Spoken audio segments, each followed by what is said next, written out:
And, welcome back again to the part before last for our long day today. There is, as you know, there's a workshop right after this, and now we have the panel discussion from the speakers. First, I'd like to express my appreciation and being thankful to the speakers for giving us these very interesting ideas.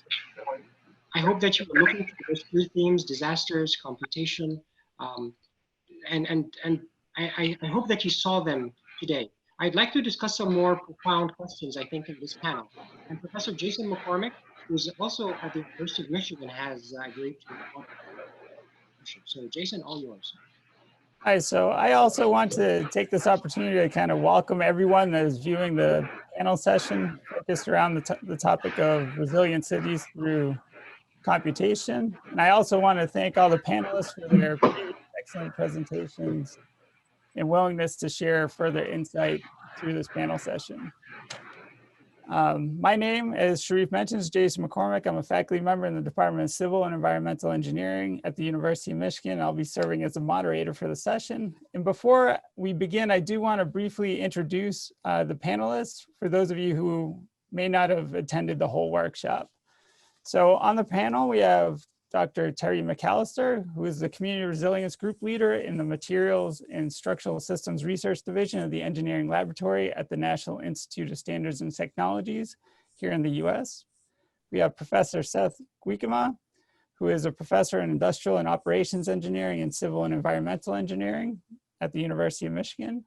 We have Professor Greg Deirlein, who is a John A. Bloom Professor in Civil and Environmental Engineering at Stanford University. We have Professor Tasos Sextos, who is a professor of earthquake engineering at the University of Bristol in the UK. We have Professor Hiba Baroud, who is an assistant professor in the Department of Civil and Environmental Engineering at Vanderbilt University.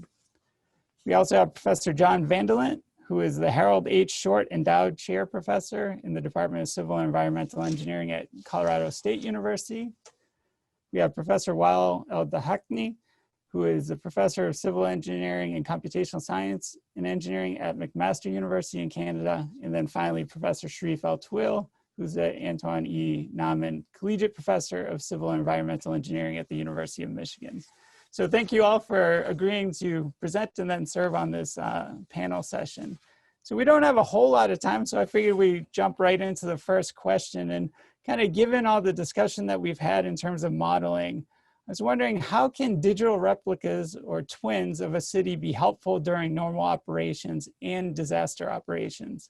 And kind of a related question to this is, or a more broader question, how can we translate kind of what's being done into practice?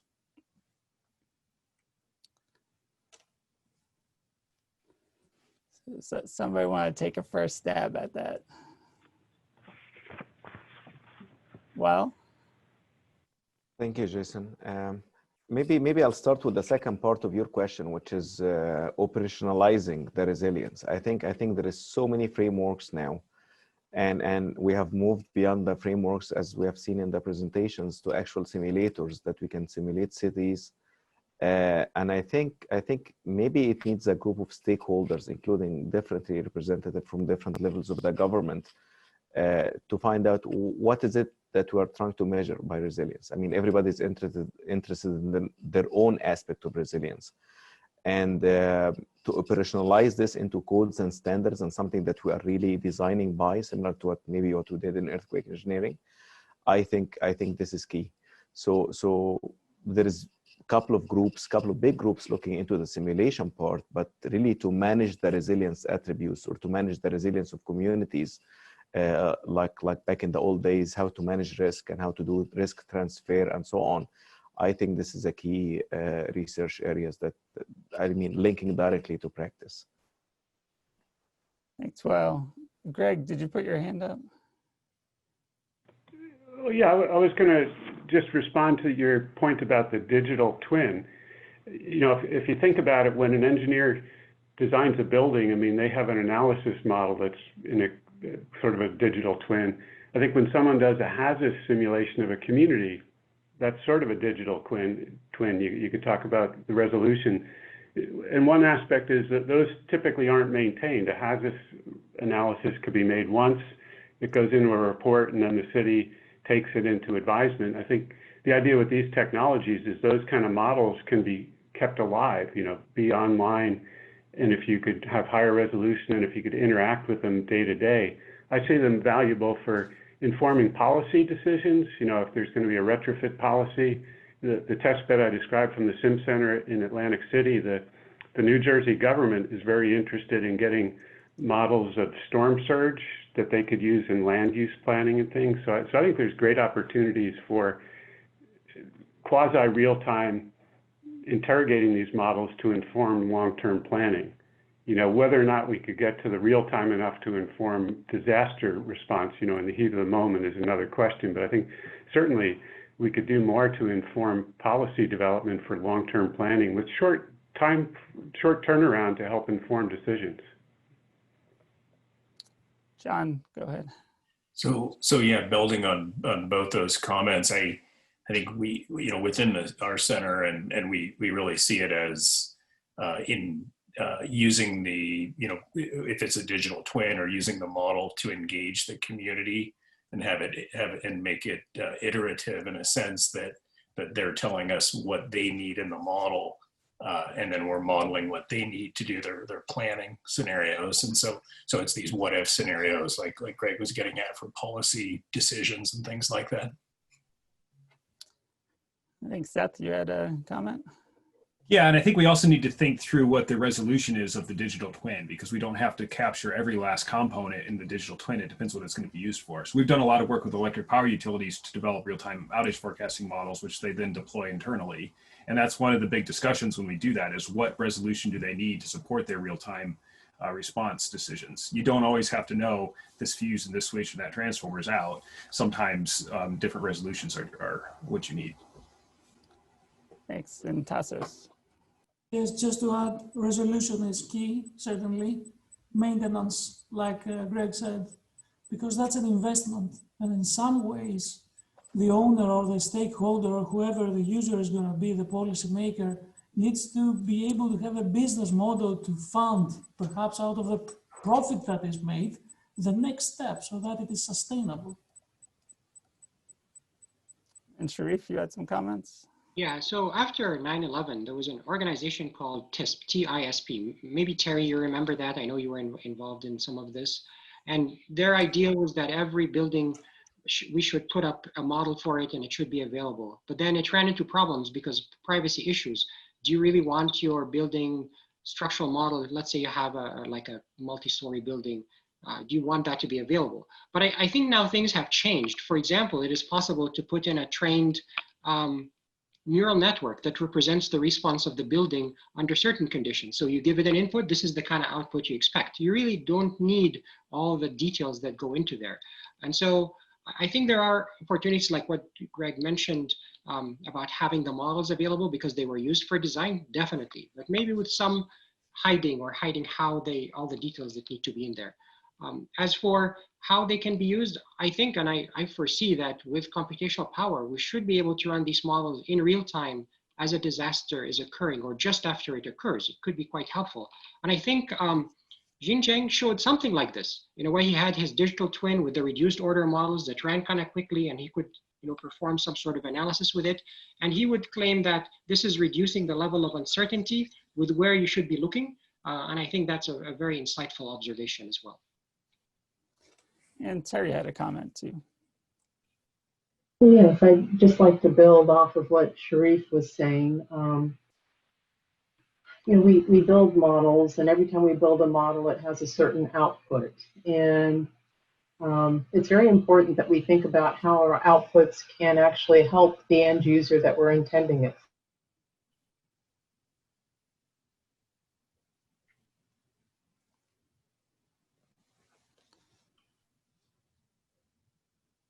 Did we lose Terri?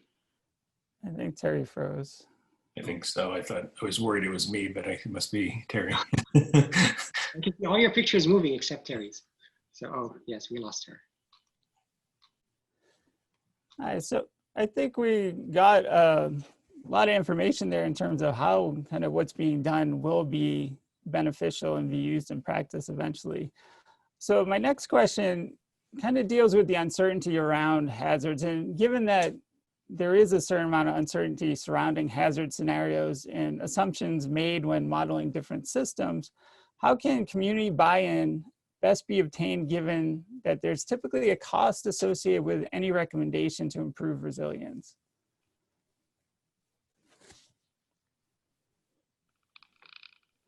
Hiba? I think that's a very important question because we're often focused a lot on, having the best model or the best predictors or not simulating at a certain accuracy level. That we also, it's equally important to make sure that the output of these models are communicated to the people who are going to make decisions about these measures. So it's not only the community buy-in, but it's also risk managers and decision makers who are investing in these strategies. So a couple of things, a couple of ideas here is one, when we're building those models and doing those simulations, it's important to incorporate not just the cost in terms of overall loss, but also this sort of discounted benefit that we obtain in the future from making these investments today. So thinking of this as making the business case for resilience from just a financial standpoint, because that's how managers think about these decisions. Another important thing with respect to communities is making sure that the output or the outcome of these models is communicated to a broad audience, to the public, to people who don't necessarily have a technical background. Because especially when it comes to uncertainty, when it comes to asking people to prepare for something that might or might not happen, the whole conversation around, what does 100-year flood mean versus 500-year flood, all these are extremely important. And as much as the technical stuff is important, the educating and providing visualizations that are accessible to the people who, we're going to have to rely on to maybe evacuate or to build resilience strategies to protect against these disasters. Thank you. Seth, you had a comment? Yeah, and I think Hiba made a really important point there, that we need to when we estimate our uncertainty, we also need to think about how we're communicating it in a way that the people who actually will be the recipients of it understand. So we've done a lot of work with utilities, mainly water and power, and we might think we did a great job of characterizing the uncertainty. It looks great from a technical standpoint, and then we show it to them and they say, huh? And that's not going to drive better decision making. So it takes a lot of back and forth with the stakeholders who are actually going to be making the decision so that we can communicate the uncertainty in the way they actually understand what it means, rather than just seeing this curve or this confidence bound, however we are displaying it. So I think we have to be really careful, not just with how we estimate it, but also how we communicate it and who we communicate it to. Sherif, you had a comment? Yeah, I think communicating our message is really hard. I mean, imagine telling someone, if there's an earthquake with the 2% probability of occurrence in 50 years, there will be a 30% chance that your home will collapse. And, it just becomes kind of meaningless information except to us as engineers. And I don't know what the answer is actually, but one of the things that I think could be very helpful is our animations, kind of like what I showed and what Xinzheng as well showed. And I think that's in the Sim Center too. That's some of what you are doing. I think being able to show the extent of damage, and that even if you think you live in a great building and you have nothing to worry about, well, you live in a community and everybody else is going to be affected and you will be affected as well. So I think those are, they're great for outreach, and I think they would be very useful and beneficial in this aspect. And Tasos, you had some. Sometimes we found it useful to transfer ownership.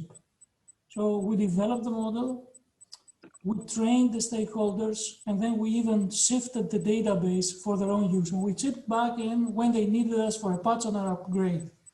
Of course, for a centralized system, like SimCenter, for instance, which has the benefit of centralized funding, which is also great, perhaps the model can work in an intermediate way where access is offered continuously and people have a degree of flexibility. Thanks, Tasos. Terri, you had a comment? Yes, thank you.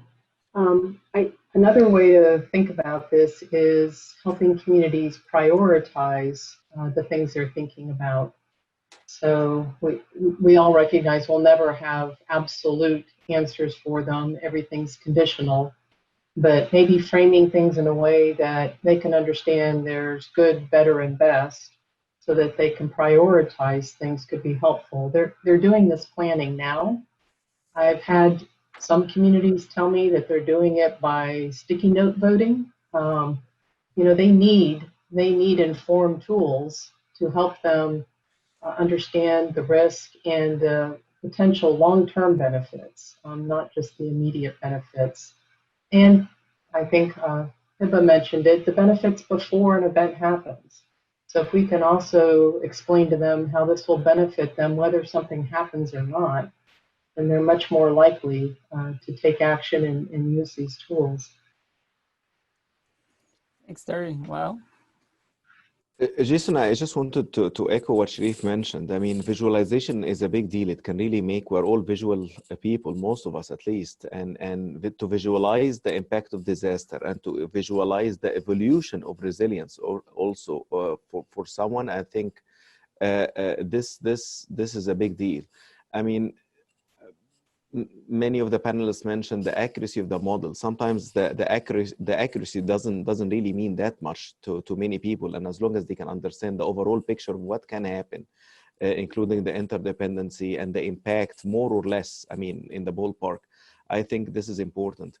One of the areas that I see that many of us can benefit is the advances in games. I mean, you see all sorts of video games now, and they can pretty much almost like reality. So there is so many advances in the game industry that we can benefit to visualize our research outcome.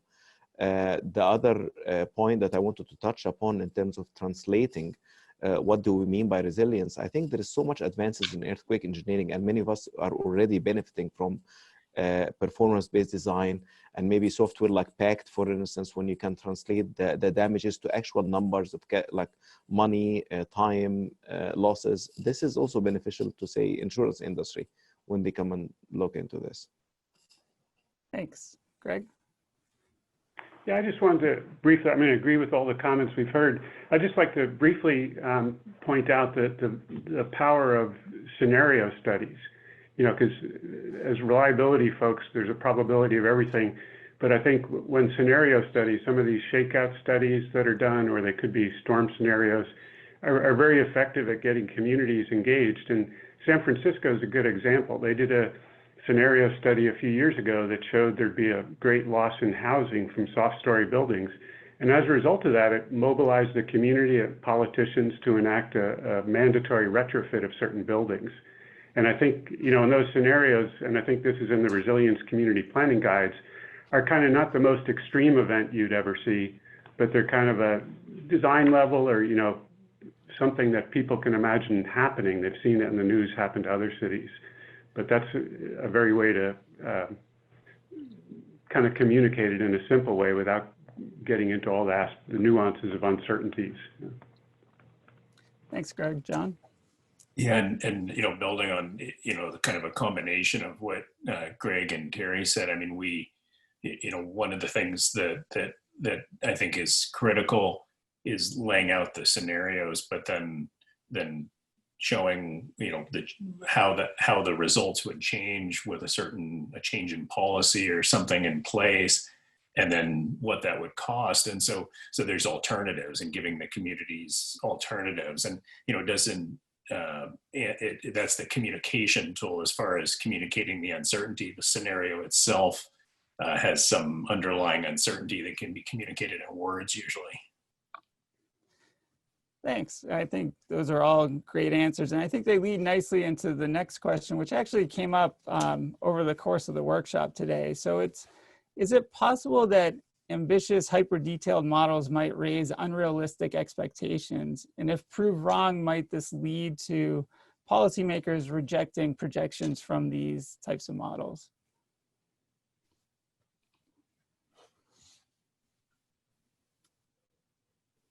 Yeah. Go ahead, John. Well, I can start this one off. I think the answer, you know, as I see it, is to aggregate it to a level that it can, you know, going back to the last question a little, that it can be communicated.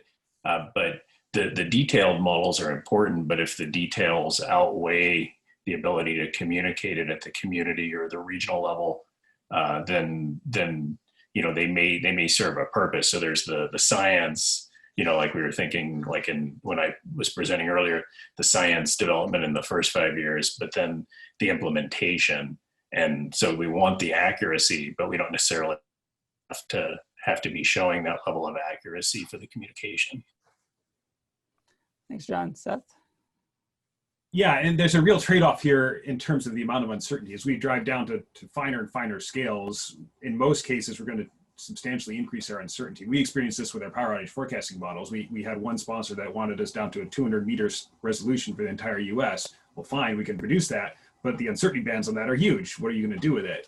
So you have to be really careful that you don't oversell what you can do at those fine scales, because once you're at like the level of an individual pole, there's just tremendous uncertainty for any given event. For example, what its outcome's going to be. Wow. So Jason, I just want to comment on this. One of the key things we used to do, like when we do an experiment or we do a model, is we try to validate the models one way or another. And we're not talking about a structural component or a building here. We're looking at a city or a community. So one of the cool things we tried to do, mainly to validate one of our models, but we really ended up just calibrating it rather than validating it, because we discovered so many uncertainties and so many interdependencies that was missed in the first time around.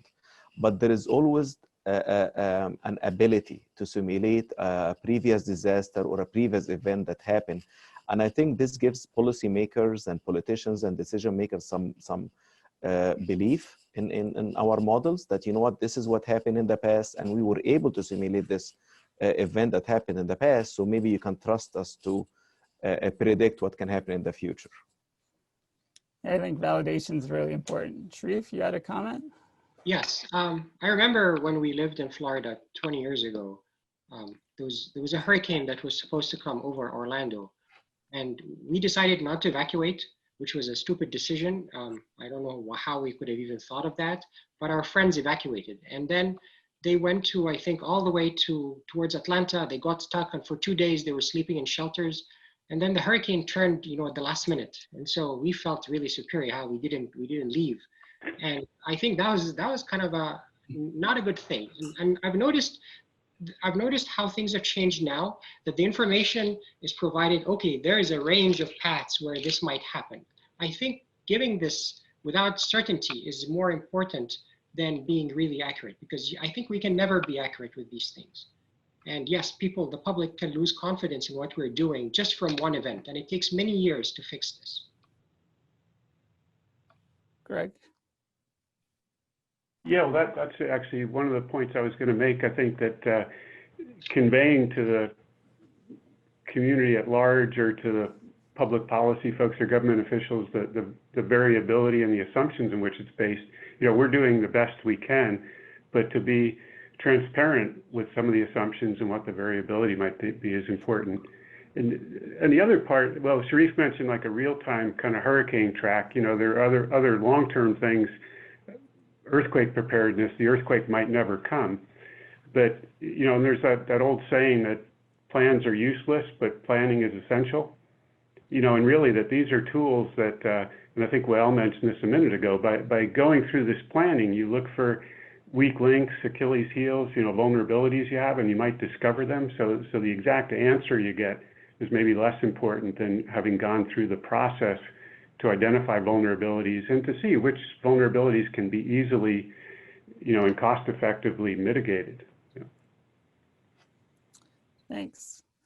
So we have a question that's kind of related in that we were talking about validation. There's a question that just came through that says data is not readily available in the context of underdeveloped or developing countries. So are these are places where disasters hit and tend to have significant impacts. So how can these types of models potentially be used to address resilience for these underdeveloped or developing countries?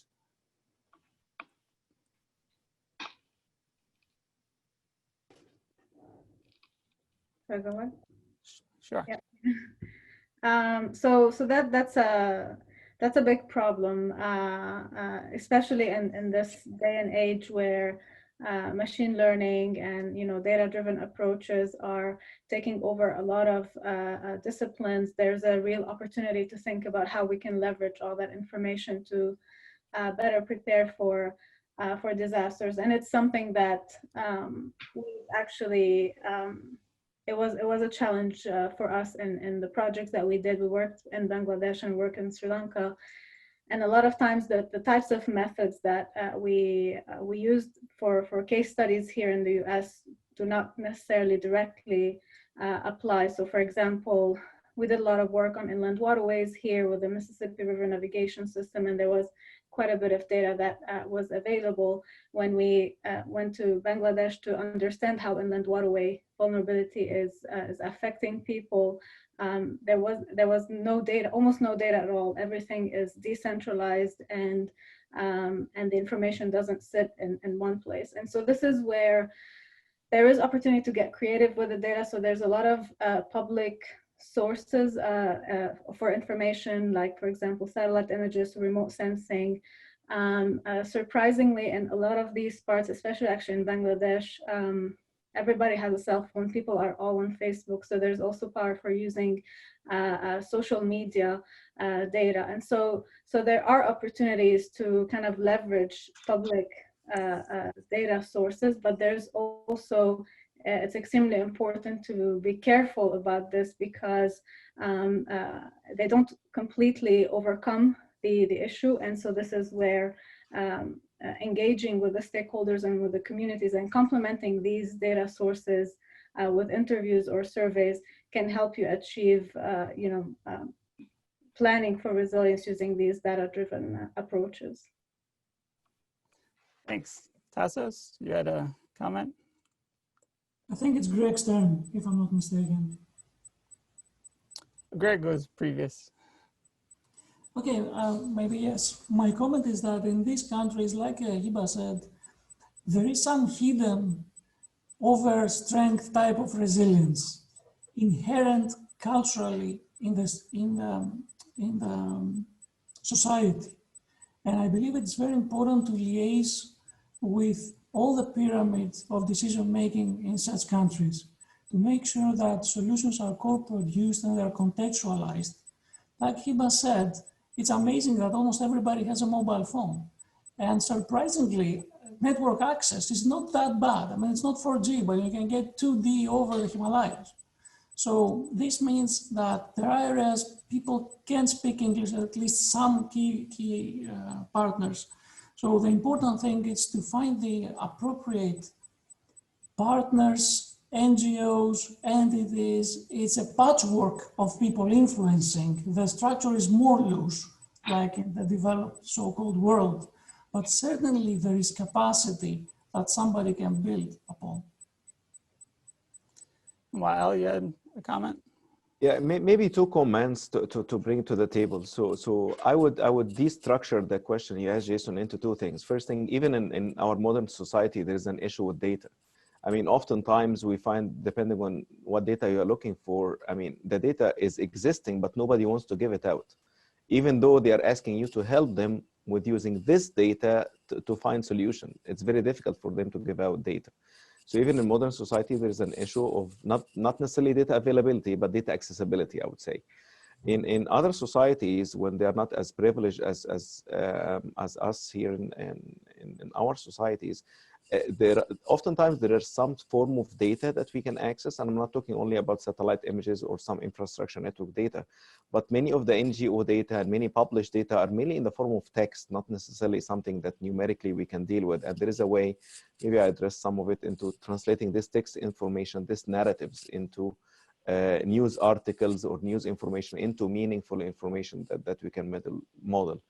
But I think the key thing is what you touched upon is I think there is a data equity. There isn't enough equity into the data available for different societies and different countries that also need to be addressed.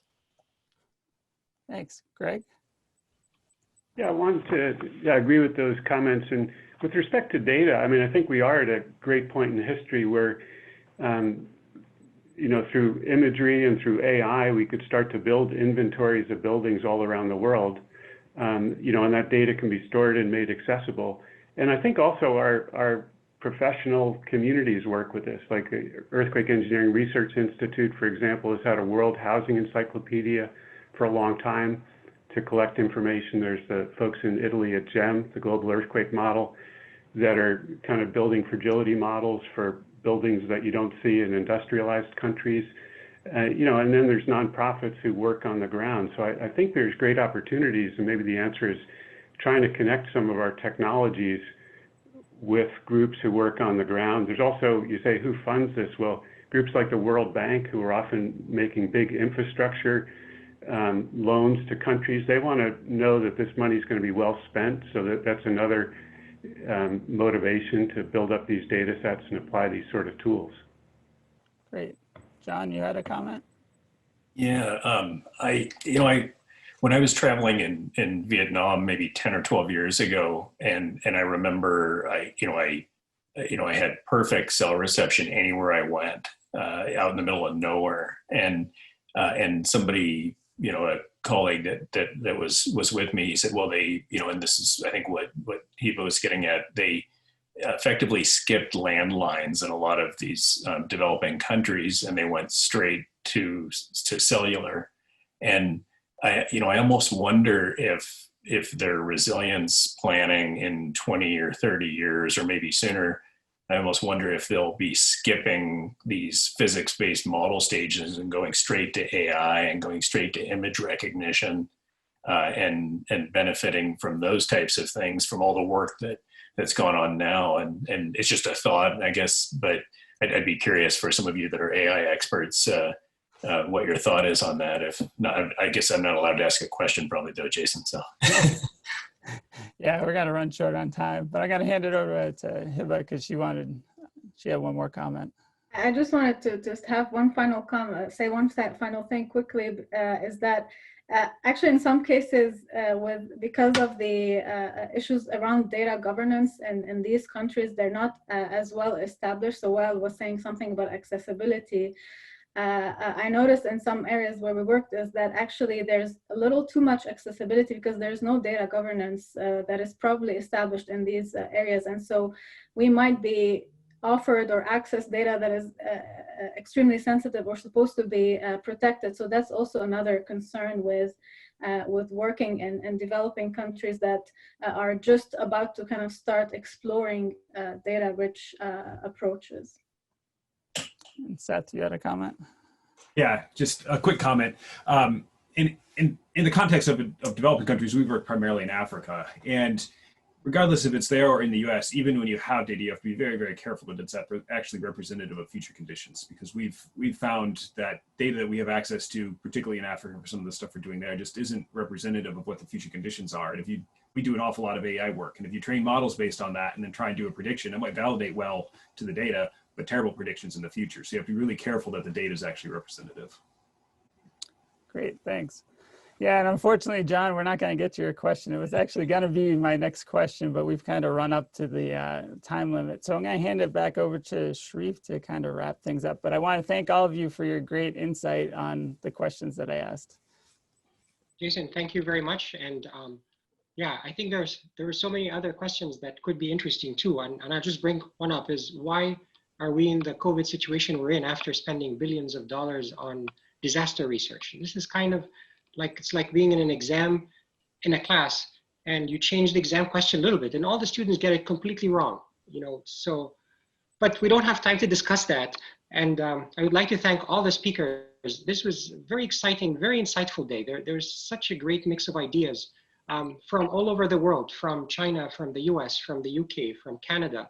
And I think these insights are going to have, and from the speakers through the questions, I think they're going to have a significant impact on how we work with one another in the future. I would like to think so. So I would like to thank the speakers again.